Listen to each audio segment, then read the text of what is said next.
Mom, security's coming. Toby said it once, then said it again, louder. Ella Hammond's hand closed around a scorched circuit board at the bottom of the dumpster behind Corvane Electronics.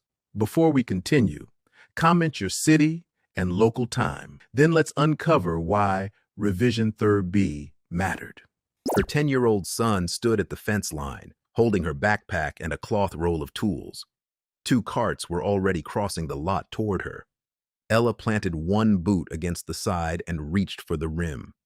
A sheet of loose plastic slid under her heel and her knee hit the metal wall. For half a second, she considered dropping the board so she could climb faster. She tightened her grip instead. Toby moved toward her, then stopped when the first cart crossed between them.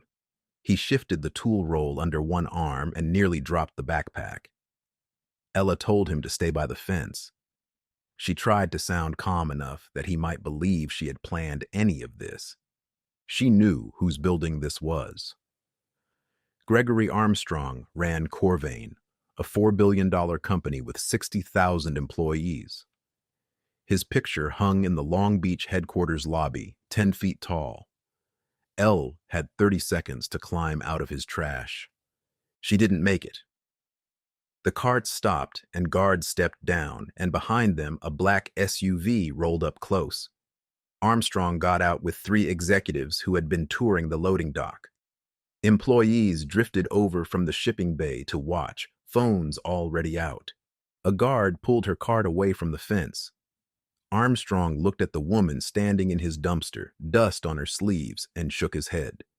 He asked if she planned to sell his scrap by the pound. Somebody near the dock laughed. The employee who had laughed first looked toward Sidney Hooper before deciding whether to laugh again. Another worker kept his phone raised but lowered his voice. Ella saw Toby watching those faces instead of watching her. She brushed a strip of packing foam from her sleeve and kept the board level in both hands. Ella held up the burned board.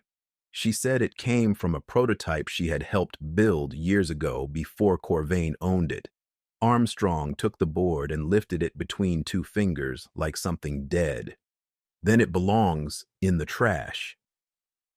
He asked, louder now for the crowd, whether she was going to build a technology company out of his garbage. More laughter. Elle took the board back and turned it over. She pointed at a copper grid, thin as thread, laid under the main chip. Then she named the exact defect in that grid that had made Corvane's first flagship phones overheat in customers' pockets, and the exact change that had fixed it. The laughing stopped a beat too late. She looked up at Armstrong and kept her voice quiet. I designed that grid. One of the executives, a woman named Sidney Hooper, leaned in without meaning to. Under Elle's thumb, stamped into the board's edge, was an old revision number. Hooper knew that numbering system. Corvane had retired it years ago because it belonged to a company Corvane had swallowed. She said nothing, but she didn't laugh either. Here is what none of them knew. Ella was not there for scrap metal. Copper prices wouldn't have covered her bus fare. She was searching for one specific board, marked Revision 3B, the last version built before her name disappeared from the engineering records. And now it was in her hand. Security walked her and Toby to the public sidewalk and told her not to come back. Armstrong was already gone.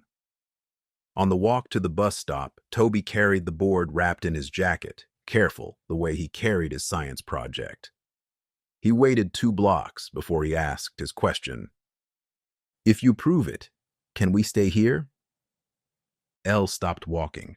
The board was still warm through the jacket where the sun had baked the dumpster all morning. She said she was going to try. That was the honest answer, and it wasn't the one he wanted. The bus came late. They missed the transfer and walked the last mile home. To understand what Toby was really asking, you have to go back 9 years. Ella Hammond had been a thermal engineer at a small Long Beach startup called Halden Devices. 14 people, 1 rented floor, 1 idea, a phone thinner than anything on the market. The problem was heat. Thin phones cooked themselves, and every big company had given up on solving it cheaply. Elle solved it. She designed a compact cooling grid, a copper lattice pressed into a layer thinner than a fingernail that pulled heat away from the processor and spread it across the whole back panel. It cost almost nothing to make. It let Halden build the thin phone without burning anyone's hand. The team called the working prototype Revision 3B, and Elle ran its temperature tests herself, past midnight, 6 months pregnant. The first grid had warped when the casing was pressed shut. The second moved heat away from the processor but left one side of the phone too hot to hold.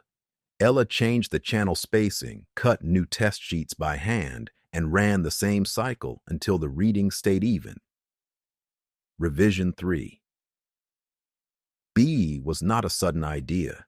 It was the first version that survived every test they gave it. Then two things happened close together. Elle went on maternity leave, and Corvane Electronics bought Halden devices.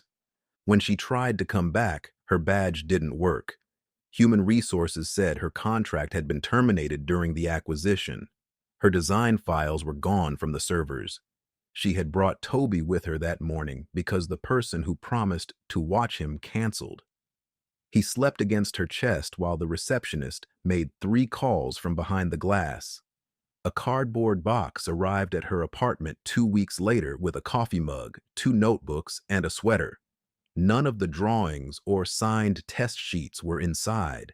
A year later, Corvane launched its first flagship phone, the thinnest in the world, and built its entire consumer brand on top of it. The patent for the cooling grid listed 2 Corvane senior executives as the inventors. Elle's name appeared nowhere. She had a newborn, no job, and no savings. Patent lawyers wanted retainers she couldn't imagine. One attorney told her kindly that fighting a company that size without documents was like suing the ocean. So she didn't fight. She took contract work, raised Toby, and kept 1 folder of old printouts in a shoebox because throwing it away felt like agreeing. Then, 2 weeks ago, she read a trade article at the library. Corvane was renewing and expanding the cooling grid patent ahead of its next flagship launch. The filing window gave outside parties a short period to challenge inventorship. By the time she confirmed the dates, 10 days remained. 10 days, and her life was already coming apart at the seams. Her temp engineering work had dried up over the winter. She found out why from a friendly recruiter. 2 former employers were quietly describing her as difficult when reference calls came in. Nobody would say it in writing. It just meant the phone stopped ringing. The rent was 6 weeks behind. The landlord had given her until the end of the month, and he wasn't cruel about it, which somehow made it worse. If they lost the apartment, they'd move across town to her cousin's place, and Toby would transfer schools in the middle of the year. Toby didn't care about royalties. He didn't fully understand patents. He cared about 3 things. He wanted to finish his science fair project, a small cooling model based on one of his mother's old sketches. He wanted to stay with his friends at Marbury Elementary. And he wanted, badly, to be able to tell those friends that his mom had really invented something, because he had been saying it for years, and lately some of them had started to smile when he said it. That night, Elle laid the scorched board on the kitchen table under the good lamp. Half of it was burned brown from some old stress test. The other half was intact, and there, faint under the grime, ran her grid. She hadn't planned to dig through a dumpster that morning.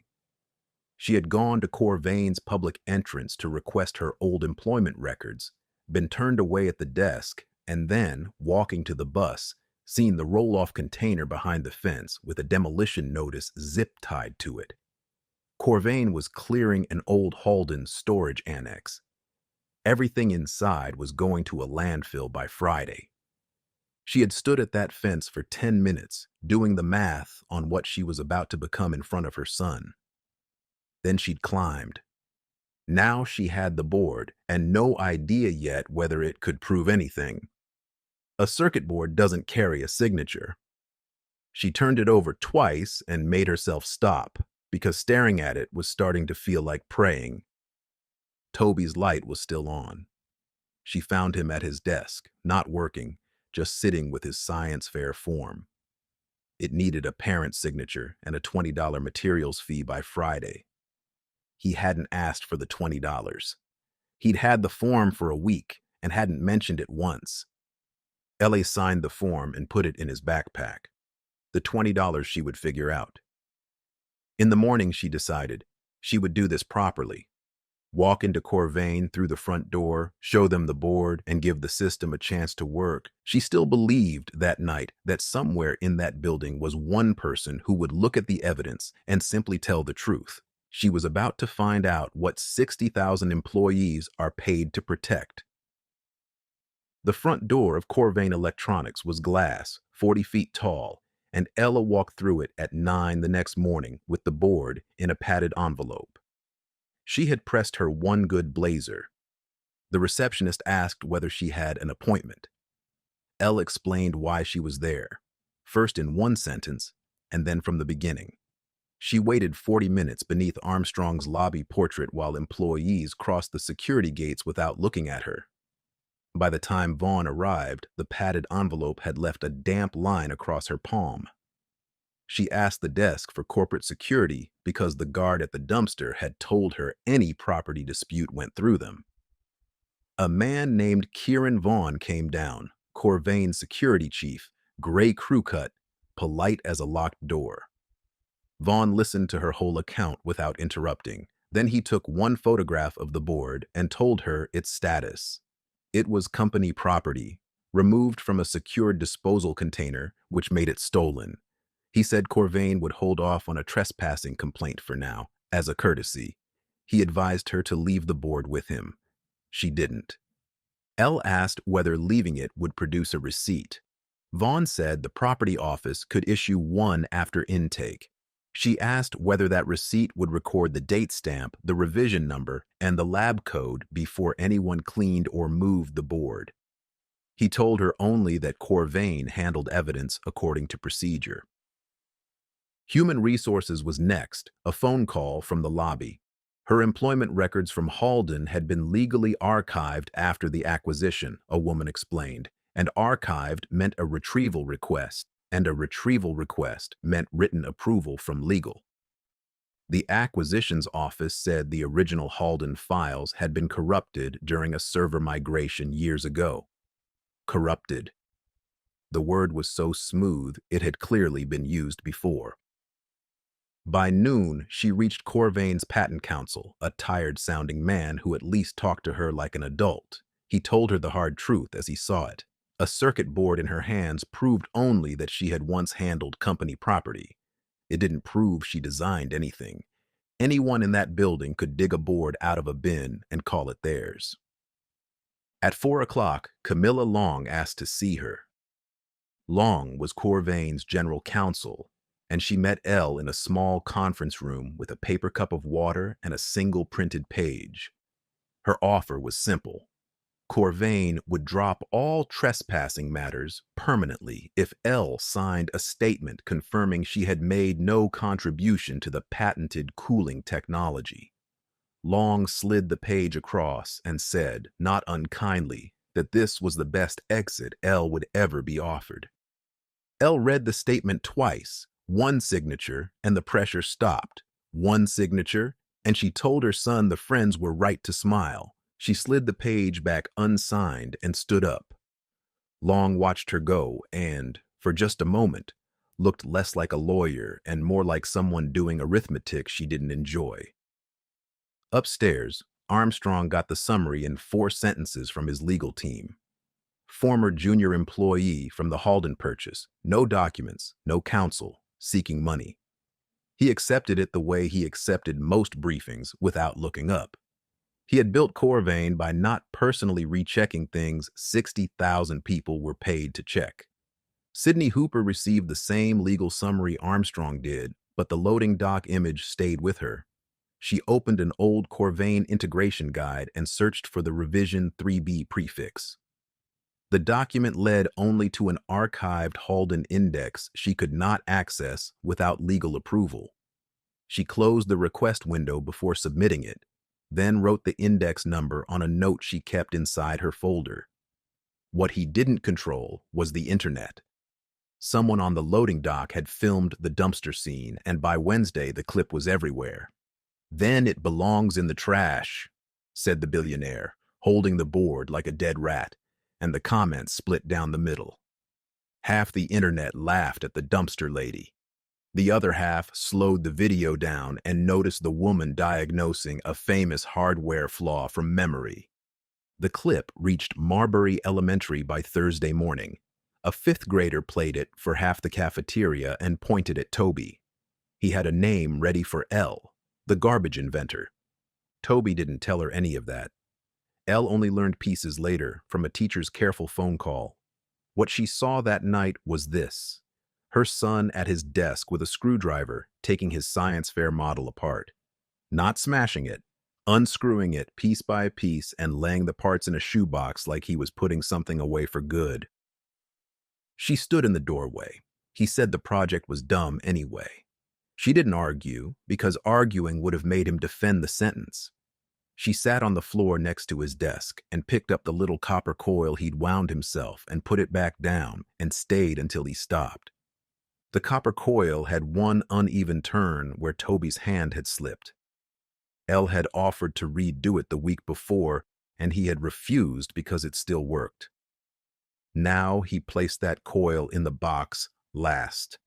When he went to brush his teeth, Ella moved the shoebox under his desk instead of carrying it to the closet. The form she had signed was still in his backpack. Neither of them mentioned it. Stop and put yourself in her kitchen at midnight. The company says no in 4 different voices. The internet is laughing. Her son is dismantling the thing he loved. Would you tell her to protect the boy and walk away? Or would you tell her to keep going? Because both answers cost something, and she was the one who had to pay. Elle chose a third thing, which was work. If Corvane wouldn't examine the board, she would. She spread newspaper on the kitchen table, took out contact cleaner and a soft brush from her tool roll, and began cleaning revision 3B the way she'd been trained to clean test units, 1 square centimeter at a time. It took 2 nights. On the first night, she cleaned only the edges. The burned substrate had started to separate in one corner, and too much fluid could remove the very marks she needed. Toby did homework across from her and pretended not to watch. Each time she stopped, he looked up before remembering to look down again. The burned half gave up nothing, but on the clean half, under 9 years of grime and directly beneath the thermal grid, her brush uncovered a manufacturing date stamped into the substrate. April. 6 months before the date on Corvane's official invention record. Her hands were steady while she wrote it down and shaking after. A date wasn't a name, but then she checked a place only a test engineer would think to check. Every Halden board had a dead corner, a non-functional patch of substrate where the lab etched tracking data. She angled the lamp low and found it, faint but readable. A test batch code ending in her old employee number. Not a hidden signature. Nothing romantic. Just a lab identifier. The ordinary fingerprint of whoever ran the temperature tests. Elle photographed the code beside a ruler, then changed the angle of the lamp and photographed it again. She asked Toby to read the last 4 digits without telling him what they meant. He read the same number she saw. Only then did she write her old employee ID beneath it. The board proved her version existed first, and that it had passed through her hands in the lab. She should have slept then. Instead, she went back to the one Corvane document she could legally read. The acquisition inventory from the Halden purchase, filed years ago as an exhibit in an unrelated court case, public record, 90 pages of asset lists. She had skimmed it before, looking only for herself. This time, she read every line. Her prototype entries listed no inventor. Where an engineer's name should have been, there was a department code. And as she went down the list, she found the same thing again. And again, 4 other prototype entries, 4 other projects, each with a human name replaced by the same style of code. Ella sat back from the table. The clock on the stove said 3:40. Her name might not be the only one erased. The first question of this story just closed. Revision 3. B survived, and it carries a date Corvane cannot explain. But look at what opened behind it. If one acquisition could quietly strip 5 engineers out of their own work, how many other people at how many other companies lost credit for the thing they built and never found a scorched board in a dumpster to prove it? Elle printed the 4 coded entries at the library the next morning. 60 cents, she counted out in dimes. She had a date, a lab code, and a pattern. Corvane, meanwhile, had lawyers. And that afternoon, the first envelope arrived. The envelope was thick and hand-delivered.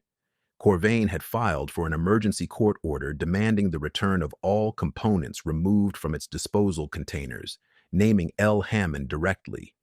She had 5 days to respond or surrender the board. The filing was signed by Camilla Long, and stapled behind it was a copy of the trespassing statute in case the point was unclear. She read the filing standing at the kitchen counter. Several lines of the trespassing law had been highlighted, though none addressed a dispute over discarded records. The order did not yet require her to surrender the board, but it made clear what Corvane would ask the court to do. Elle wrote the deadline on the refrigerator and counted the days twice. She could not afford an attorney, so she used the courthouse self-help desk and wrote the response herself. The clerk would not tell her what argument to make, but showed her where each exhibit had to be listed. Elle numbered the photographs, attached the public inventory, and checked every page before filing. She left with a stamped copy and $3 in her wallet. Elle photographed every inch of Revision 3B that night, front and back, macro shots of the date stamp and the lab code, using the good camera Toby's school had loaned him for the science fair. Then she drove the board to her cousin's place across town and left it wrapped in a towel inside a stockpot. If a court made her hand over the original, the photographs would survive. It was the first move she made like a person building a case instead of a person asking for help. She took the photographs under 3 different lights so no one could blame a shadow or reflection. Toby held the desk lamp and asked whether the school would be angry that they had used its camera. Ella promised they would return it unharmed. She uploaded the images to 2 accounts and left a memory card inside the shoebox. The second envelope wasn't an envelope at all. It was Kieran Vaughn standing in the front office of the machine shop where Elle still held 2 temp shifts a week. He didn't threaten anyone. He introduced himself, mentioned Corvane was reviewing its vendor relationships, and asked a few friendly questions about the shop's contracts. The owner said almost nothing. The next morning, Elle's remaining shifts were gone from the schedule. The owner couldn't look at her when he said things were slow. Then Camilla Long called her, personally, one lawyer to no lawyer courtesy call. Her voice was level and almost gentle. If Elle repeated her accusations publicly, Long said, Corvane would have no choice but to pursue damages for defamation and interference, and the numbers attached to a flagship product ran into the millions. Long said she was telling her this so nobody could say she hadn't been warned. Ella thanked her for the warning and hung up before her voice could give anything away. The rent notice came Thursday. The final one, the one with a date on it. And then there was the thing nobody sent her, the thing she found out sideways. Toby's cafeteria account had gone unpaid for 2 weeks. A teacher noticed him step out of the lunch line and asked why. He said he wasn't hungry. The teacher called Elle that evening, careful and kind, and Elle stood in the kitchen with the phone against her ear, looking at the $20 of science fair money still pinned under a magnet on the fridge. She paid the cafeteria account online at 6:02 the next morning, the minute her last paycheck cleared. She never told Toby she knew. On day 4 of the 5, she went back to Corvane headquarters. Not to argue. She had drafted a written request for supervised access to the Halden acquisition records, citing the public court exhibit. and she wanted it stamped as received so no one could say it never arrived. She brought Toby because there was no one to leave him with and only 40 minutes before his dentist appointment. They stood at the lobby desk, and the clerk went to find a supervisor. And that was when the elevator opened and Gregory Armstrong walked out with 6 people around him. He recognized her. The lobby was full. Visitors, employees badging through, a tour group by the wall of product displays. Armstrong slowed, looked at Elle, then looked at Toby standing beside her holding her folder. He didn't raise his voice. He didn't need to. Your son needs a mother with a job, not a fantasy with your name on it. Then he walked on, and the 6 people walked with him, and one of them was Sydney Hooper, who looked back once. Ella got the request stamped. She took Toby to the dentist. She said nothing about it, and neither did he, and that silence lasted until the clip surfaced online 2 days later, filmed from behind the product displays. This one traveled farther than the dumpster video. Much farther. Something about a man worth $4 billion saying that sentence over a 10-year-old's head made strangers stop scrolling. People stitched it, reposted it, printed it under his photo. It became the line the internet wanted answered. Elle didn't watch the clip. She had 5 days of court deadline turning into 2, and she went where broke people with library cards go. The Long Beach Public Library kept microfilm and a digital archive of local business press. Halden Devices, tiny as it was, had once pitched investors, and pitches leave trails. On her second afternoon of searching, Elle found it. An archived investor presentation from 9 years ago, uploaded to a defunct startup news site and preserved by the library's web archive. Slide 14 showed the thin phone prototype, casing open. The cooling grid was visible, unmistakable, her copper lattice. The presentation was dated 6 months before Corvane's patent filing. The library computer ended each session after an hour. Ella saved search terms on the back of a grocery receipt and logged in again. A librarian showed her how to search archived versions of sites that no longer existed, then left her to work. Ella checked the file date, the page capture, and the article around it before she trusted what she had found. She printed it twice and sat there holding the pages like they might evaporate. Mini victory number 1. Corvane's answer came through Long's office within a day of Elle citing it in her court response. The presentation credited Halden Devices, the company. No individual inventor appeared anywhere in it. It proved a prototype existed, Long wrote, which Corvane had never denied, since Corvane had purchased that prototype along with everything else.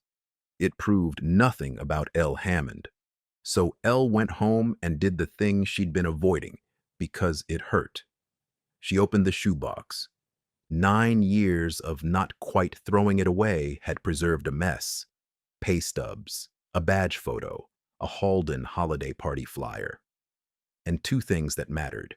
A photograph of herself at a lab bench, tired and pregnant and grinning, with Revision 3B clamped in a test rig beside her. And a printed email sent from her old Halden address, describing the grid's exact lattice geometry and the temperature results from the April test runs. She had printed it for a review meeting and never cleaned out the folder. Mini victory number 2. It lasted a week. The photograph had no timestamp anyone could verify, a print, no negative, no metadata. And the email described the design but referenced an attachment, the actual drawing file, which was long gone with Halden's corrupted servers. Corvane's patent counsel put it plainly in his response. Test data proves testing. Ms. Hammond may well have tested the grid. Testing someone else's design does not make her its inventor. Every door she opened had a second door behind it. Elle taped the 4 coded inventory entries to her kitchen wall that night and stared at them. 4 other engineers, 4 other people who might remember. She started with the Halden holiday party flyer, which listed names, and worked the internet and the phone book from there. 3 numbers were dead ends. The fourth belonged to Nicholas Butler, a retired assembly technician living out in Lakewood, and when Elle said the words Revision 3B into the phone, there was a long silence, and then the old man laughed, low and amazed, and said he'd built that board with his own hands. He remembered everything. He remembered building it from her specifications, remembered her running the midnight thermal tests, remembered the April date because his granddaughter was born the same week and he had something better than memory. Halden ran on paper as much as servers, and Butler had kept his personal copies of build sheets the way some men keep receipts. In a garage cabinet, in a folder soft with age, was the printed build sheet for Revision 3B. In the box marked Design Owner was Elle's employee number. Elle visited his garage the next afternoon. 2 metal cabinets held folders labeled by project and year, and Butler handled each page by its edges. He checked the prototype number against the scorched board's photograph and the manufacturing week against the April stamp. He wanted to be certain before he let hope change either of their memories. He was also, Elle realized as they talked, one of the 4. His name had become a department code too. He hadn't known until she showed him the page, and he went quiet in a way that told her the quiet was old. For the first time in 9 years, Ella Hammond had a witness and a document. Butler agreed to give a sworn statement to her court filing. They set it for Friday morning. Thursday night, his phone rang. It was a Corvane lawyer, courteous and precise, reminding him of the confidentiality clause in his old Halden severance agreement, and of the penalties for breaching it, and of how penalties like that attached to things like pensions and homes. Butler was 71. The house was paid off. The pension was all there was. He called Elle at 10 o'clock and could barely get the words out. He was sorry. He couldn't. She heard his wife saying something soft in the background, and then he said it again, that he was sorry, and hung up. Ella sat at the kitchen table with the build sheet copy in front of her and did not move for a long time. So here's the question, and don't answer it fast. Nicholas Butler is 71 years old. Everything he has fits inside one signature on an old severance form. Would you risk your pension and your home to testify against a $4 billion company? Would you, honestly? Because Elle wasn't angry at him. She was angry at the clause. And on Friday morning, instead of filing a statement she didn't have, she requested a copy of the one document Corvane never expected her to read line by line. The severance agreement itself. The agreement was 14 pages of dense boilerplate, and Elle read it the way she read schematics, slowly, assuming nothing, marking every term that got defined and every place the definition got used. It took her 2 evenings and most of a legal dictionary. The confidentiality clause was Section 9. It bound former Halden employees to protect technical secrets, trade processes, and unreleased product information. A later section defined each protected category. Elle copied those definitions onto a separate sheet and matched them against what Butler planned to say. The agreement also allowed truthful statements required in legal proceedings. Corvane's lawyer had not mentioned that sentence during the call. That was all it bound. Ella read Section 911 times to be sure. Nothing in it, not one word, prohibited a former employee from stating facts about who authored a design or from describing his own employment records and how they'd been changed. Corvane's lawyer hadn't quoted the clause to Butler on the phone. He had only invoked it, like a spell, and let fear write the rest. Saturday morning, she rode 2 buses to Lakewood with the agreement in her folder, Section 9 highlighted in yellow, and the relevant definitions flagged with torn strips of paper. She sat at Butler's kitchen table and walked him through it clause by clause, the way she'd once walked junior techs through a test plan. His wife read it too, over his shoulder, twice.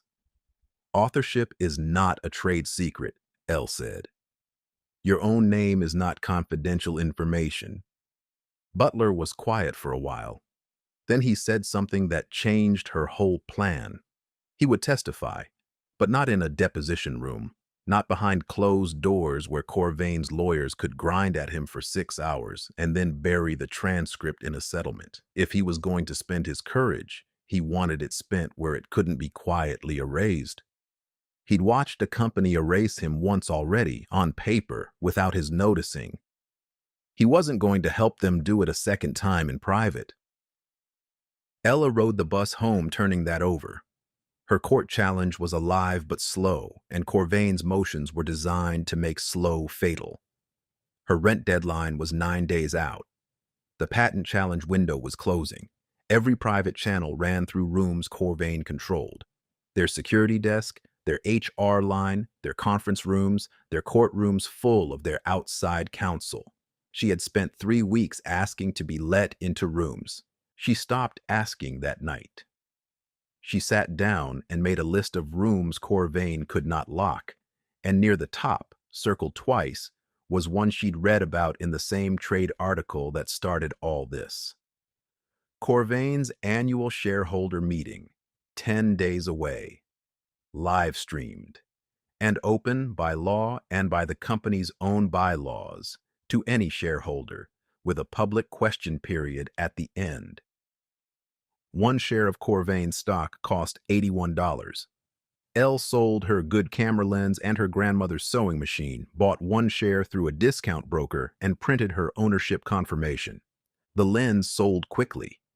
The sewing machine took 2 days, and the buyer tested every setting at Elle's kitchen table before paying. LA nearly stopped the sale when the woman closed the old case. Then she looked at the patent deadline on the refrigerator and let the machine go. Then she spent 9 days building a 2-minute case. The next morning, Toby found the ownership confirmation beside the unpaid electric bill. He asked what one share meant. Ella said it meant the company had to let her into the room, not that it had to listen. Toby folded the page along its existing crease and returned it to the folder. He said getting into the room was enough for now. 2 minutes was the question period limit. She rehearsed with a kitchen timer until Toby could recite her sequence back to her. Patent date first, then the investor slide, then the build sheet, then the board. Photographs enlarged at the copy shop. The archived presentation printed on cardstock. Butler's build sheet, with his written permission, copied and notarized. And one more thing she made at the library the night before, a single white card with large black letters, which she showed no one, not even Toby. Whenever Elle added too much explanation, the timer sounded before she reached the board. She cut sentences and removed every fact that did not prove another fact. Toby timed the document changes and told her when her hand covered the employee number. By the 8th night, the sequence took 1 minute and 52 seconds. Butler bought a share too. So, quietly, did another name from her list of 4. Margot Carter, a former Halden firmware engineer Elle had finally reached in Torrance, who said very little on the phone but asked for the date and the address. The morning of the meeting, Toby's school had a half day.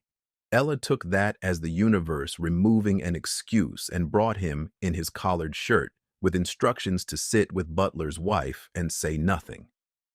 The meeting was in a hotel ballroom in downtown Long Beach, cameras on trusses. The live stream counter already passed 30,000 as investors logged in ahead of the flagship announcement everyone expected. Staff checked Elle's ownership confirmation twice. A security worker inspected the scorched board and called Vaughn over. He recognized both Elle and Revision 3B, then read the shareholder rules before returning it. There was no rule against carrying a non-powered component into the ballroom. Elle sat through 90 minutes of revenue slides. Armstrong spoke twice, easy and expansive, a man in his own building, even when the building was rented. Then the chairman opened the floor for shareholder questions, 2 minutes each, and Elle stood up and walked to the microphone carrying a folder and a scorched circuit board. The room recognized her before she said a word. The clips had seen to that. A murmur moved through the seats, and up on the stage, Camilla Long leaned toward the chairman's ear. The timer on the screen started. 2 o'clock. The chairman spoke first, warning her that the question period was for matters of corporate governance, not personal employment disputes.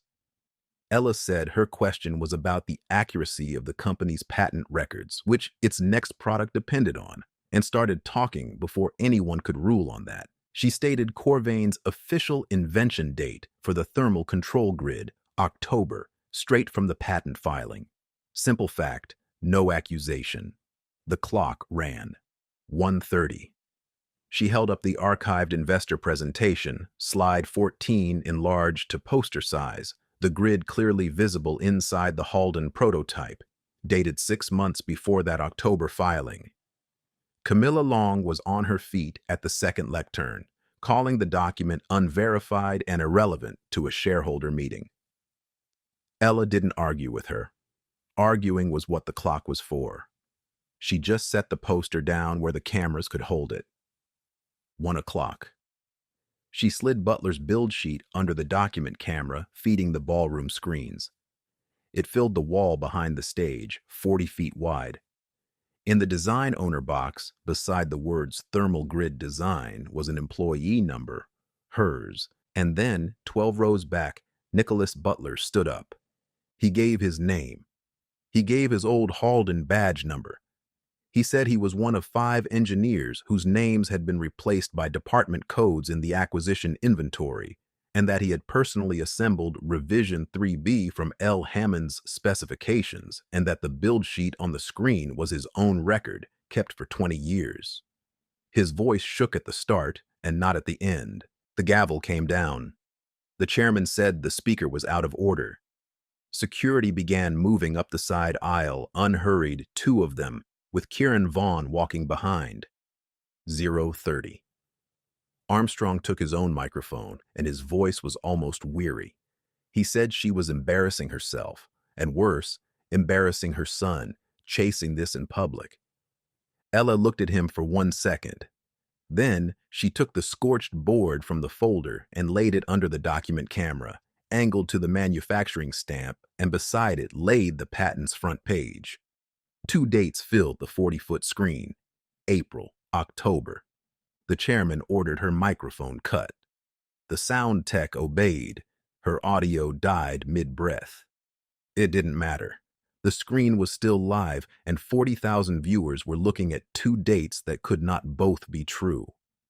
The board was still warm from her hands. She slid one last card under the camera. Black letters, large enough to read from the back row and from every phone in America. If your company invented this grid in October, why was my version manufactured under my employee number in April? Somebody in the 5th row read it out loud. Then somebody else did. The question moved through the ballroom like weather, shareholders reading it to each other, and the live stream chat became a wall of the same sentence. Camilla Long tried to answer it. She said acquisition records were sometimes standardized during integration, that codes replaced names for administrative consistency. It was the wrong thing to say, and she seemed to know it as she said it, because Corvane's own court filings, 3 weeks old, had sworn that no inventor records were altered in the Halden acquisition.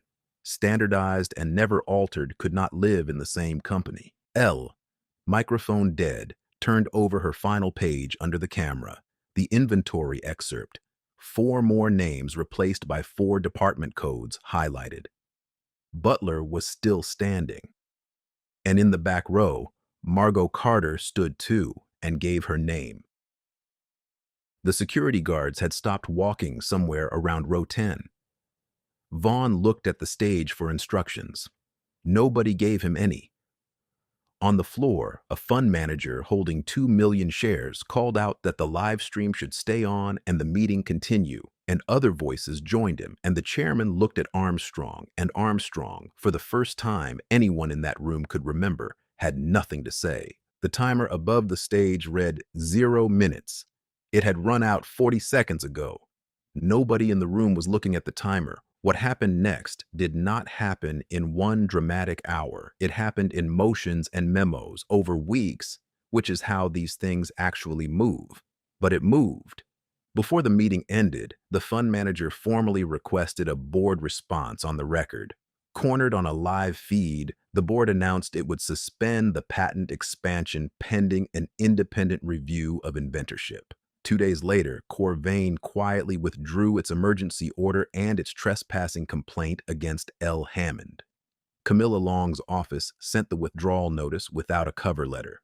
Ella read it twice at the kitchen table, then put it in the shoebox with everything else. The review took 11 weeks. It was run by an outside firm with no Corvane contracts, and Elle handed over everything. The board, the photographs, the build sheet, the email, the archived presentation.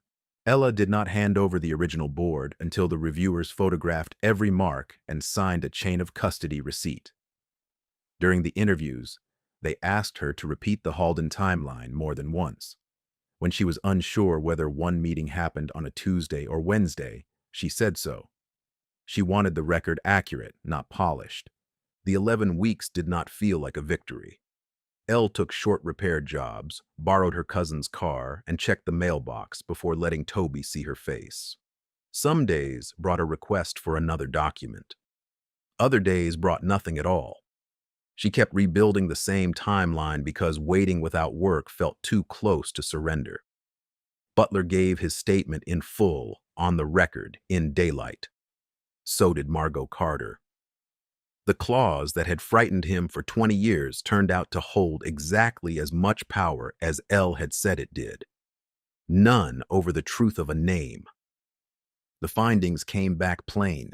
Ella Hammond created the original thermal control grid at Halden Devices, and it existed 6 months before Corvane's filing. Later, Corvane engineers had genuinely improved it, adapting it for mass production, and the review said so. Elle didn't dispute that part. She had never claimed the finished phone was hers alone. She had claimed the foundation was, and now the corrected patent said it too, her name restored beside the engineers who built on her work. The review also confirmed the larger thing, the thing that had kept her up at 3:40 in the morning. 4 other engineers had been improperly stripped from the acquisition inventory during the records migration, in some erased, some reassigned to codes. Not by one villain in a dark room the investigators found, but by an integration process with no authorship check and a handful of executives who noticed the error and found it convenient. 2 of those executives left Corvane before the report was public. All 5 names, including Butler's and Carter's, were restored to the project and patent records. Elle received back royalties and a settlement. The numbers were real but not fairy tale. Enough to clear the rent debt with the landlord, who shook her hand awkwardly. Enough to fix the car, repay her cousin, and put a cushion in the bank for the first time in 9 years. The first payment she made was the rent. The landlord brought the old notices in an envelope and asked whether she wanted him to throw them away. Ella kept the final one and put it in the shoebox. Then she paid Toby's science fair fee, though the school had already held his place open. Not enough to buy anything with a gate. She went back to work because she needed to and because she wanted to. Gregory Armstrong called her himself 6 days after the report. He offered her a senior engineering position at Corvane, a title with the word distinguished in it, a salary she made him say out loud. It was damage control, and both of them knew it, though he was smoother about it than he'd been in the lobby. Ella thanked him for the call. Then she declined and told him the review had done its job, and that was all she'd ever asked his company to allow. Before the call, Elle wrote 3 answers on a notepad because she did not trust herself to improvise around that salary. She would not sign a new confidentiality agreement. She would not let Corvane describe the settlement as a hiring bonus. Most of all, she would not move Toby again for a job offered by the man who had used him in public. Armstrong never reached those questions because she declined first. She didn't lecture him. She didn't need the last word. She had the record. Instead, she rented 400 square feet in a light industrial strip in Signal Hill between a muffler shop and a tortilla bakery and opened a small thermal design consultancy. Nicholas Butler came in 3 days a week because his wife said he'd been unbearable since retiring anyway. Margot Carter joined full-time, and later one more of the restored engineers, Luca Douglas, who'd spent 9 years installing HVAC systems and cried exactly once, briefly, when his name went back on his own work. The shop floor sloped toward the rear wall, and one outlet failed during the inspection. Their first client paid late, and the second wanted a full redesign for the price of one consultation. They accepted smaller jobs and wrote down who contributed what before anyone touched a prototype. No name entered a department code without a person beside it. Toby stayed at Marbury Elementary. He rebuilt the science fair model himself from the parts in the shoebox and asked his mother's advice exactly twice, which she understood was the point. At the fair, his cooling rig ran for 4 hours without breaking 29 degrees, and a girl from another class asked who designed it. Toby pointed across the gym to where Elle stood by the juice table. "She taught me." That was the whole answer, and he went back to his poster. The aftermath settled the way real ones do. The 4 other engineers received corrected records and compensation matched to their documented contributions. No jackpots, just what the papers showed they were owed. Corvane, pushed by the same shareholders who had refused to let the feed cut, adopted an independent authorship review before every patent filing and every acquisition, so that a name could never again vanish into a department code without a human being signing off on why. The board's new policy required a named reviewer outside the acquiring department, written confirmation from each listed contributor, and a record of every name changed during integration. It was slower than the old process. Corvane announced that delay as a cost of accuracy. For Butler, the important part was simpler. Someone would have to look at the person before replacing the name with a code. It's worth saying clearly, the patent system itself was never the enemy here. Verified inventorship review is exactly what protects real inventors. The problem was one altered record and the people who found it easier to defend than to fix. The last piece of it isn't dramatic at all. It's a Saturday in the Signal Hill shop, months later. Elle and Toby at a second-hand workbench they bought at an estate sale, sanded and bolted back together. Their first original prototype sits between them, a compact cooling unit for medical coolers, and Toby holds the small metal nameplate steady while his mother drives the last screw. Toby had chosen the lettering after trying 3 versions on scrap paper. Ella wanted the company name larger, but he said the names mattered more. They disagreed about the spacing and measured it again. The second measurement proved he was right, and Elle moved the plate without pretending otherwise. The plate carries both of their names. Neither of them says anything. The screw goes in. That's the ending. So, one last question before you go. Gregory Armstrong did, eventually, help correct the record.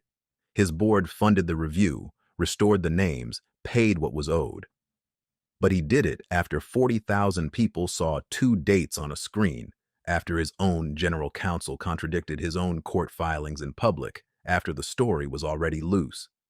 Does a man get any credit for doing the right thing only when the cameras made the wrong thing impossible? Or does the credit belong entirely to a woman who climbed out of his dumpster with the truth in her hand? And if you believe ordinary people deserve a real chance to stand up to powerful institutions, subscribe, because there are more stories like this one, and some of them are still being lived right now. The plate finally carried both their names.